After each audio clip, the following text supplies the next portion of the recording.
La forêt du bassin du Congo est le deuxième massif forestier tropical au monde, après la forêt amazonienne.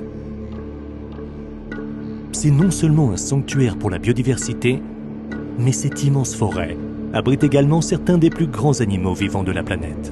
Les gorilles des plaines, les éléphants de forêt d'Afrique, mais également l'okapi, mi-girafe, mi-zèbre, uniquement originaires de la région et en voie de disparition car menacés par les activités humaines illégales. Au-delà de sa beauté naturelle liée à une grande diversité de plantes et d'animaux, la forêt tropicale congolaise joue également un rôle essentiel dans le maintien de la santé de notre planète.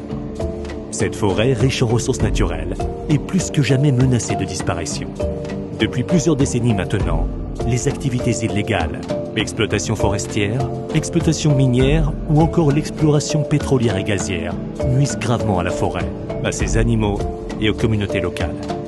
Lorsque les dirigeants de Kofkao, une entreprise agricole congolaise, ont pris conscience de l'enjeu, ils ont décidé d'agir. Patrimoine, parce que nous sommes au cœur du bassin du Congo et inévitablement c'est un patrimoine que le Congo nous alloue et il est de notre devoir de le préserver.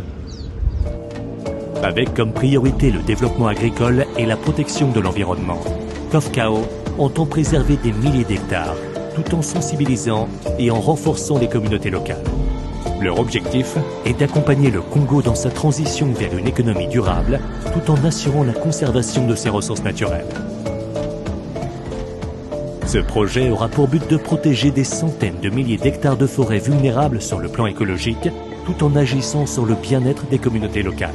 Création d'emplois, formation des populations, amélioration des techniques de production agricole et création de filières de production durable, sécurité. Il faut noter que ce projet vient redynamiser l'économie locale, surtout dans la création des emplois. Nous comptons créer un maximum de 1500 à 2000 emplois donc, de part et d'autre de l'agroforesterie et de l'industrie. Et sans oublier un point très important, celui de la formation que nous apporterons à ces jeunes ou à ces populations qui ont cessé de travailler autour du secteur d'agriculture ou autre. Nous avons pour objectif de former au maximum la population dans ce secteur-là, dans la cacaoculture, mais aussi dans d'autres domaines qui se rattachent à ce que nous faisons. Kofkao bénéficie du soutien du gouvernement congolais et ses efforts sont encouragés par les autorités publiques qui perçoivent la valeur économique et sociale de ces projets. Pour nous, c'est un espoir. Un espoir de voir que dans le court délai ou dans les jours à venir, on sentira un changement économique. Parce que qu'à cela ne tienne, là où l'activité se passe, là où les produits se font, la population bénéficie plus que les autres, parce que c'est dans notre localité. Donc je ne peux qu'avoir un sentiment de joie et j'espère que le projet ira jusqu'au bout.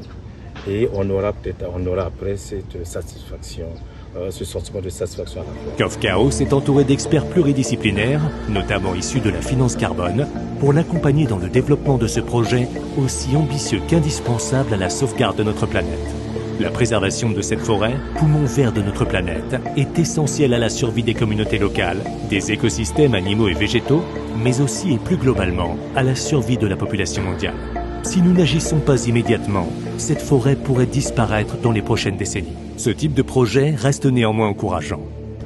Ce qui est encore très intéressant au niveau des encouragements à l'endroit des dirigeants de Kofkao, c'est ce volet sur la prise en compte des questions climatiques, qui est très fondamental. Et lorsqu'on voit le panel des partenaires que Kofkao a mobilisé du monde entier pour venir ici à Ouyo, c'est un motif de satisfaction et nous ne pouvons que demander à la présidente directrice générale de tenir bon. La nature est résiliente et a la capacité de se régénérer si on lui en laisse l'opportunité.